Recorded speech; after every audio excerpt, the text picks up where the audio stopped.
Welcome back to Dragon Ball Dissection, the most in-depth analysis of Dragon Ball you'll ever done see, partners. I don't know why I did that. When we last left off, Baby was quickly making inroads on Earth while Goku, Pan, Trunks, and Giru, completely oblivious to it, continued collecting Dragon Balls in space. Baby had taken over Goten, swapped bodies to Gohan, but his ultimate sights are set on Vegeta. Also, Piccolo was there. Kinda.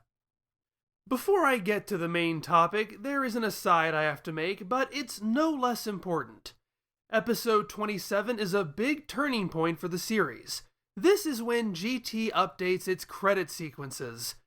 As I've constantly said, GT has gone to great lengths to disguise its big shift, making its changes in tone and focus subtly and naturally. Up until the last few episodes, I think it's highly possible a first-time viewer wouldn't have picked up on the fact that it's happening. If those people had any doubt, that's squashed now, as the final few shots of the opening are replaced with baby-focused, Super Saiyan-filled, fight-tastic images that will stick around for the rest of the series. It's kind of a weird place in which to do this, as, while this episode is very important, it's somewhat in the middle of a story beat. To me, it would have made more sense to wait until the next episode, after Phase 4 ends and Goku and the others fall into Baby's trap. It would have also worked earlier for episode 25, when the story returns to Earth and Baby first becomes a far more prominent figure. That placement also would have fit the new ending theme. As of this episode, the ending sequence of Goku and the others having fun Dragon Ball adventures is replaced by vignettes of the main cast interacting with each other in daily life. Goten and Trunks hang out, Krillin and his family work on their house, etc. It's also chock full of little nostalgic nods. Looking backwards is something that will dominate the remaining GT ending sequences, and several of Super's. It creates its own version of the Dragon Ball manga's spine art. It shows little glimpses of previous moments. Yamcha's ship from the Red Ribbon Army arc has been reclaimed by nature and is filled with flowers.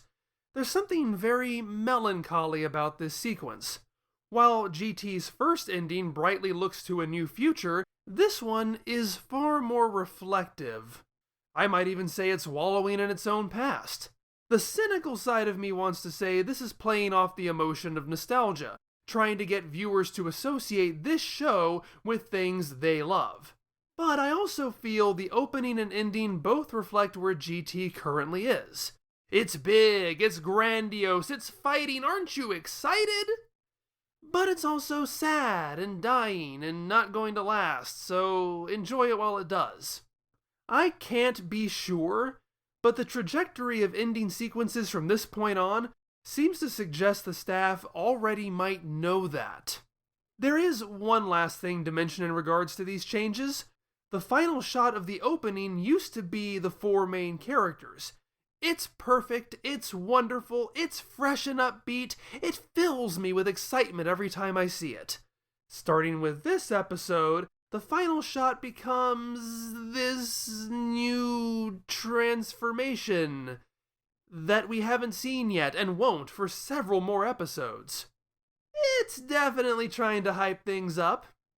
This in no way reflects my opinions on the form itself, but I like this final shot so much less than its predecessor. It's so much less fun, so hyper-focused on this one aspect of what Dragon Ball is about. These changes feel bittersweet to me. It's the Rubicon. There's no going back. To be fair, the direction the show had started in was not working, and I enjoy the build to something new present in these episodes. But there was a charm to what GT wanted to be.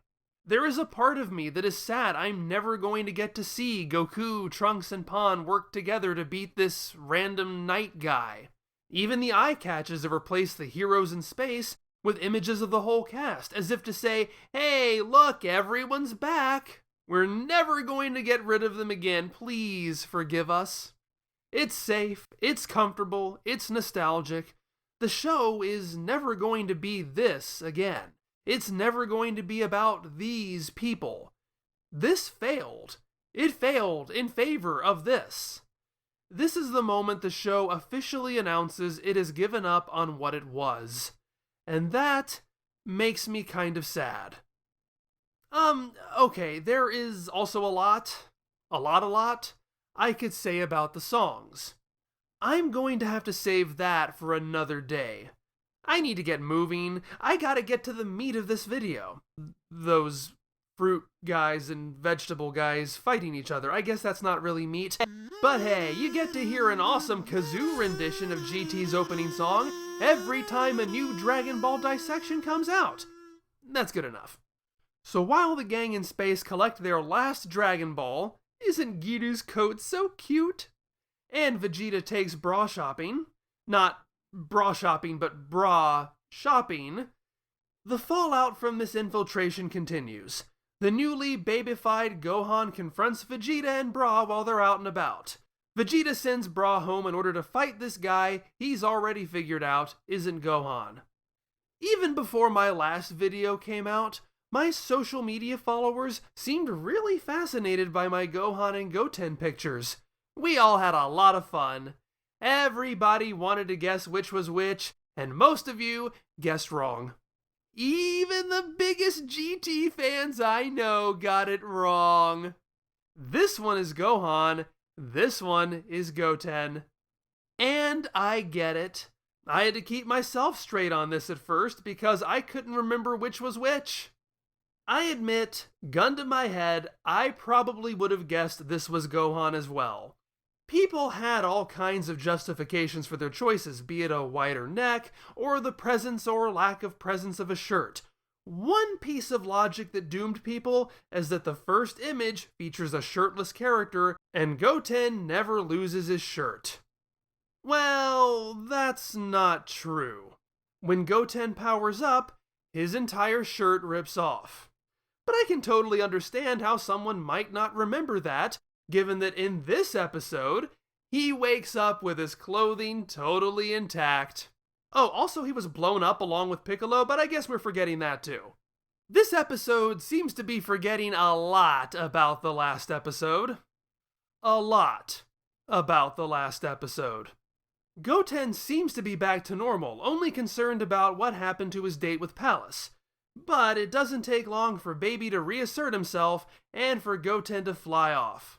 When Goten arrives to Vegeta and Gohan's fight, he insists he just wants to help.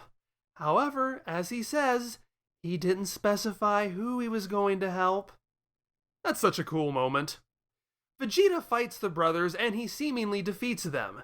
However, before they go down, Goten and Gohan manage to make several tiny cuts in Vegeta, and we all know what that means. Vegeta realizes, to his horror, that he has been infected. I said in an earlier episode that Baby was doing Cell better than Cell did. I can't think of a better example of what I mean than this. This is the moment where Baby finally tells us who he is and what he wants. It's very similar to the moment when Cell has Piccolo on the ropes and likewise exposits his whole backstory to him. But in every way that scene does it wrong, this one does it right. When I covered Cell's introduction way back when, I literally titled that episode, How Cell's Mystery Was Ruined. Clearly, the mystery of Cell was very important to me, but that's because the series makes a big deal about it. Right as all of this artificial human stuff has reached its most dangerous point, something else happens. There's this weird molt, an egg, and another time machine, and not even God himself knows what's going on. All of this recognizable ki is radiating from him. He knows who all the main characters are. Wow! What's his deal? This is insane! How can the story ever make any sense of all these crazy things? And then, as soon as the first lead character meets him, Cell tells him absolutely everything he needs to know.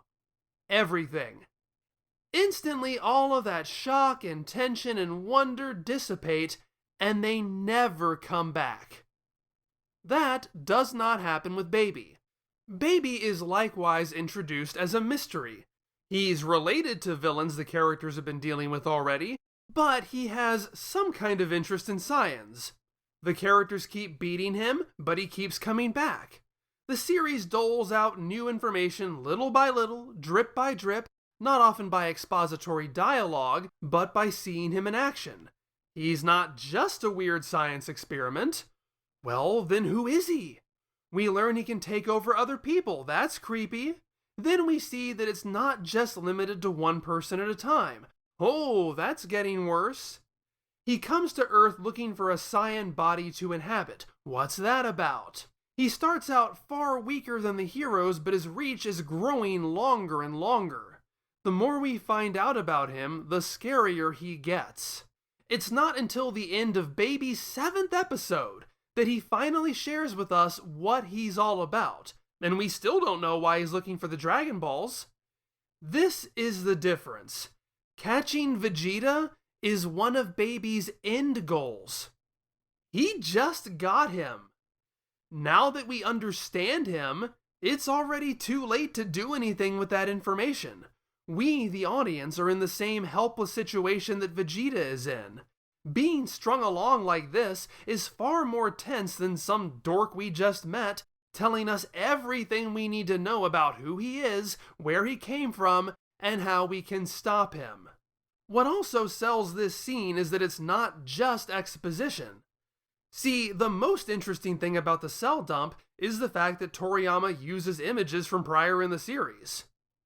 And I'm actually being sincere here, I like that. Unlike animated Dragon Ball, Toriyama's Dragon Ball almost never does flashbacks to prior events in the series. Here, he's not even redrawing previous moments. He's literally copying old panels, and I always thought that was pretty cool. But aside from that, it's just a chill scene of two guys talking. Yes, Piccolo is pretending to be hurt, and we don't know yet that he's faking. I mean, we've seen him recover from dead arms before, so maybe we do know he's faking, and that's even worse. This scene with Baby has more going on. Yes, Baby is expositing where he came from, but Vegeta is struggling to hold on to his identity. Baby is not just talking to him, he's talking through him. Baby pops out of his face. He uses Vegeta's own mouth. He has Goten contribute to his monologue. That's creepy. It holds our interest. We are learning a lot, sure, but with every passing moment, Vegeta is losing more of himself. This is the turning point of the arc, where we get to see exactly what it means to have Baby take you over, to understand what it feels like. This carries the kind of gravitas such a moment deserves far more than just two guys talking. And don't get me wrong, I love two guys talking. You can make whole stories out of that. But when a story is just two guys talking, what's engaging is the subtext, what it's telling you about the dynamic between the characters, what's happening beneath the surface. This literally has things happening beneath the surface. This is literally nothing more than two guys reading an encyclopedia article at each other. So, with all that said, what does Baby say? Well, essentially, Baby is a creation of the Tsufruians, the other race that cohabited planet Vegeta until the Saiyans wiped them out. Baby is their means of revenge, by which they can Tsufruize the universe. Using their scientific ingenuity, the Tsufruians created a parasite, infused with King Tsufru's genes, and shot him into space where he could one day manufacture a scientist who starts a doll cult, and look, I don't have to explain all this to you, clearly it makes sense. Obviously, Baby is a patchwork of different ideas, shifting as Dragon Ball GT has shifted. But it seems they finally landed on the idea of tying him into the Tsufruians. So what even are the Tsufruians? Yay, we're finally getting to the point. Like the Cell arc drawing from the Red Ribbon Army arc, the Baby arc is now positioning itself as a continuation of prior Saiyan lore. Kind of. Tsufruians are never so much as mentioned in Toriyama's Dragon Ball. They've only thus far come up once in the animated continuity. In Dragon Ball Z Episode 20, Kaio relates to Goku the story of the Saiyans wiping out the Tsufruians, after which they are never mentioned again. Until now. I actually kind of like this. As much as I enjoy the Red Ribbon Army, their story had already been told, only to be dragged back out through a character who didn't appear in that story, who is quickly killed off, thus severing any potential ties to that story. The Red Ribbon connection ultimately serves as an excuse to get people to fight. A bunch of people who don't give the slightest crap about the Red Ribbon Army. The final battle is between Gohan and Cell, two characters who have absolutely nothing to do with that conflict, neither of whom is motivated by that conflict. While that whole King Tsufru stuff never comes up again, the implication is that Baby has memories and feelings related to that conflict because of him. It could be done better, but it's there.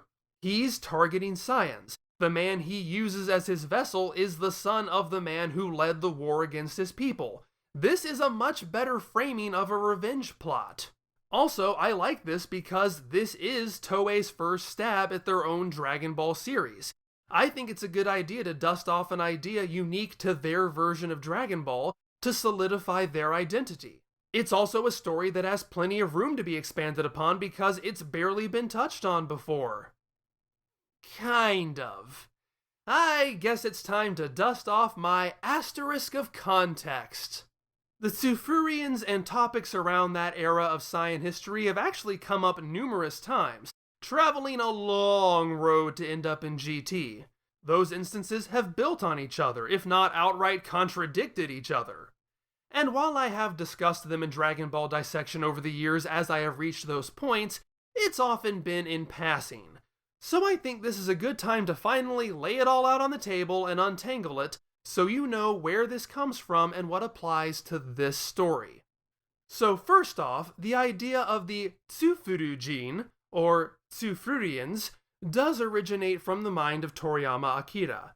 And no, that does not necessarily contradict what I just said about the Tsufruians being a concept that doesn't exist in Toriyama's Dragon Ball. Explicitly speaking, they don't. They exist in a memo Toriyama gave to the anime staff. Now, this very well could be the working backstory Toriyama had in his mind as he drew his version of the Saiyan arc, never explicitly mentioned, but informing the story and characterizations. But it was a common occurrence for Toei to pick Toriyama's brain for ideas and designs for their story. He designed a lot of the movie villains despite their very existence contradicting his own narrative. He designed Bardock and his teammates for them despite completely overwriting that story decades later. I think the best example to illustrate what I mean is that he's the one who came up with the title Dragon Ball Z. Because they wanted him to. He never used it. Yeah, that's fine and all. I'll give you what you want, but that's not my series. Hashtag not my series. Because of that, I tend to err on the side of caution, assuming Toriyama's work for the anime is for them, not for him, unless it explicitly comes up in his work, rather than Toriyama passing this along because it was essential information they just had to know. I find it far more likely that someone like Koyama Takao approached him to say, "Hey, we want to do a flashback about Saiyan history. Can you write us some stuff?" And Toriyama said, "Yeah, sure, here's some stuff." Also, I'm reluctant to include this memo as part of any real story, because it's just a memo. It's a preliminary sketch to lead to a story, not part of any story itself. Not only does Dragon Ball Z make changes and additions to this before airing it, but future stories have contradicted this later down the line. Let's just say the impending addition of Frieza complicates things. That's enough context. What does it say? Well, it establishes what primitive Saiyans look like, wearing animal skins and whatnot. It suggests a potential design for their homes. It gives an example of a Tsufruian wearing a scouter, stating that this is where the Saiyans got that technology.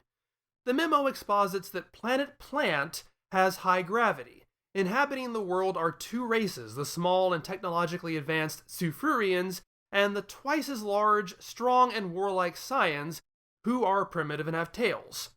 That's pretty much it. He establishes that two races exist and what their most basic defining traits are. The nomenclature Toriyama develops is fairly obvious.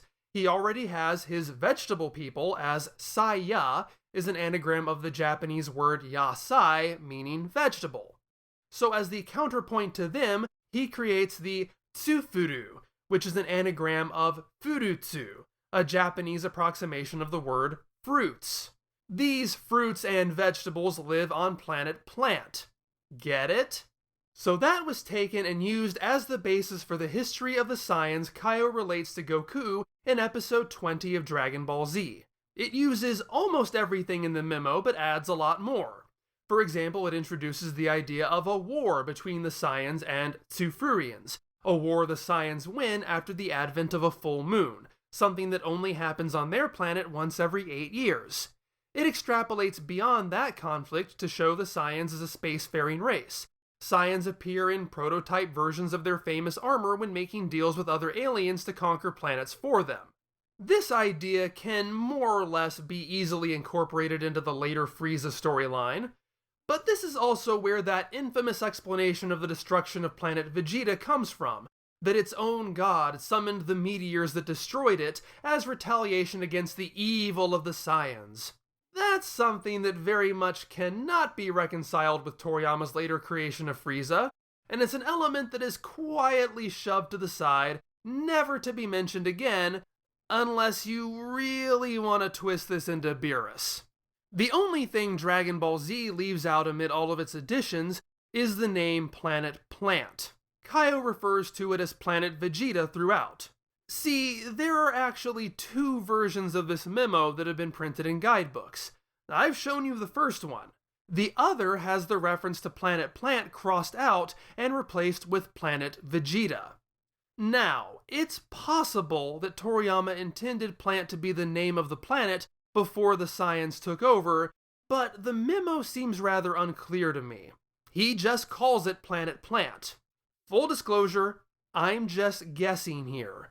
I think it's highly possible that Toriyama had forgotten he had already named the Saiya planet Planet Vegeta. But even if Toriyama was vaguely referring to the past, it's also possible whoever at Toei received this memo remembered that Toriyama had already named the Saiya planet Planet Vegeta and assumed Toriyama had forgotten. And that's why I think Planet Plant didn't make it into Dragon Ball Z. So, that's the only reference to Tsufruians in the animated Dragon Ball continuity up to this point. It could easily be dismissed as one of those wacky filler stories that no one ever remembers.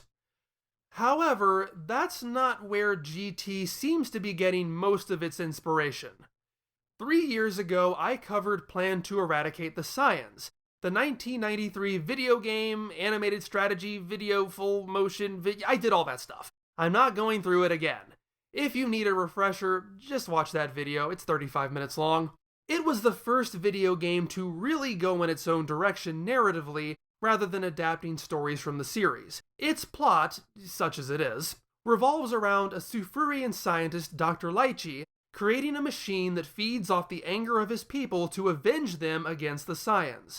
Lychee succeeds just before dying, but his vengeful spirit lives on as a ghost warrior. His machine, Hachiak, is launched into space and eventually becomes its own entity. In addition to all of that, Plan to Eradicate the Saiyans adds far more detail to the Saiyan-Tsufruian conflict. First off, Plan to Eradicate the Saiyans cuts through the naming confusion. It clearly establishes that Planet Plant was the name of the planet until the Saiyans took it over, at which point they renamed it Vegeta. In this version, though, the Saiyans are not native to Planet Plant. They arrive from another planet, and the Tsufruians welcome the Saiyans to live with them. The Saiyans and Tsufruians initially peacefully coexist. Oddly, the Saiyans and Tsufruians here are depicted as the same size. When the Saiyans do rise up, they're already clad in their full armor, not animal skins. While primarily casting the Saiyans as the aggressors because, yeah, this throws in an alternate perspective, some potential Saiyan revisionist apologia, as Vegeta asserts that the Tsufruians worked them like slaves. Most importantly, Plan to Eradicate the Saiyans establishes that Vegeta's father leads the uprising against the Tsufruians, explaining why the name Vegeta is chosen for the planet. It's named for the elder Vegeta, who becomes their king. Notably, this means that the war against the Tsufruians, the alliance with Frieza, and the destruction of the planet all take place within a single generation, which makes for a rather cramped timeline. That's certainly not the impression I got from Z Episode 20. That story was written by Dragon Ball Z's series composer Koyama Takao, who did not work on Dragon Ball GT. But that did not stop the series from repurposing it for their own story. You've probably already spotted the similarities. Again, we have the Tsufruians using their scientific knowledge to create an entity to seek revenge against the Saiyans. That entity is shot into space. The spirit of a prominent Tsufruian figure, the king, lives on through Baby. Probably. The backstory has the Saiyans arriving from space, although this time in the single-seater attack ball spaceships. The elder Vegeta again leads the fight, although he's clad in skins rather than armor. Planet Plant is again the original name of the planet. Well, Baby refers to it as Planet Tsufuru in this episode, but that seems to get straightened out later on. Yeah, this is almost exactly the same backstory as Plan to eradicate the Saiyans, just swapping out Baby for Hachiak and the Tsufruian King for Dr. Lychee. I'm not knocking GT for doing this, that was just some video game, a lightweight piece of fluff. This is a good idea, and it deserved to be incorporated into a real story, given the time and depth to really be explored. This version does leave out the idea that the Saiyans and Tsufruians coexisted peacefully at some point. This portrays the Saiyans as belligerent from the start. It also adds in a rather egregious oddity. Vegeta recognizes Baby's ki as that of a Tsufruian. It's odd enough he uses the term ki, which I guess means he's fully integrated to Earth, but that's not what I'm talking about. What I find truly odd is that Vegeta can recognize the ki of a people who were wiped out 2 years before he was born. Also, Vegeta can recognize the ki of a people who were wiped out decades before Vegeta ever learned to recognize ki. Yeah, sure, the guidebook timelines could be wrong, but Vegeta can only be so much older than Goku. Pretty much every variation on the Saiyan story presents him as a young child at the same time Goku is a baby or toddler. The Tsufruian War couldn't have taken place after Goku was a baby or toddler, given that that's when the planet explodes. The 2018 Broly movie shows Vegeta as an infant 5 years before the planet explodes. Everything is pretty consistent here, except for this. But, maybe they didn't literally wipe out every single Tsufruian. After all, we keep finding new Saiyans hanging around despite them being a dead race. Maybe the Saiyans kept some Tsufruians as slaves, and that's how Vegeta recognizes Baby. Even though he still couldn't have had the experience of recognizing their ki. But even reconciling Vegeta's age, the timeline's still weird. Forget what I said about a generation. Everything from the defeat of the Tsufruians to Frieza blowing up the planet transpires over the course of a mere 7 years. It's certainly possible, but it does seem kind of insane to me. Long live the king indeed. It's not particularly relevant to GT, but just for fun, let's keep going.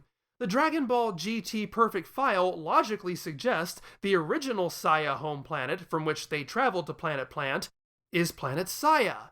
Dragon Ball Super would later establish that said planet is Sadala, an anagram of salad.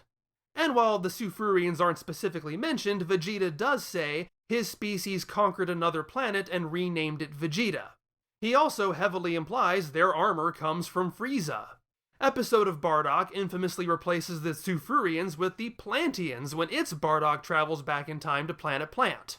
Their healing salve is also implied to be the same liquid used in Frieza's medical machines. The 2018 Broly movie explicitly shows Frieza, not these fruit people, introducing scouters to the Saiyans. And to be honest, once Frieza was introduced into the story, I always assumed that's where things like the scouters and armor and space pods came from. But depending on what version of the story you're following, it seems just as likely that Frieza's forces took any combination of the armor, the scouters, the spaceships, and the healing medicine from the Saiyans, that literally nothing about their aesthetic or technology existed before they assimilated a bunch of backwards primitive monkeys into their business model. What I'm saying is, The history of the Saiyans is a convoluted mess, a game of telephone that evolved from creator memos, to filler episodes, to video games, to a spin-off series, to seemingly back to the creator again. And it's different every single time. But this is the version we have in Dragon Ball GT. And now you know. So Vegeta is, once again, for literally every arc he's been in, evil. But this time it's not his fault. The repetition aside, you don't know how nice it feels for me to get to say that. I'm a little disappointed though that my Vegeta Does the Evils episode is not a part 12 like it was the last 2 times. This is 13. I was so close. But hey, that's meant to demonstrate the difference here, that it's not his fault this time. That's why I did that. That's totally why. And not because I dedicated an entire episode to explaining the timeline. Wow, that might be the most I've talked about a single episode while saying very little about the actual episode. I keep telling myself, I'm going to make shorter videos. After the last DVD was really long, I told myself the next one would definitely be shorter. Haha, it is to laugh. But I definitely had a lot of fun compiling all this information, and I hope you found the end result to be entertaining and informative. So please, if you would, like the video, give me a comment, and if you can, help support the channel on Patreon. It is because of that support I ended up covering Plan to Eradicate the Saiyans in the first place. It helps give me the time and resources I need to pull stuff like this together. So thanks to everyone who does and has and will. I'll see you next time!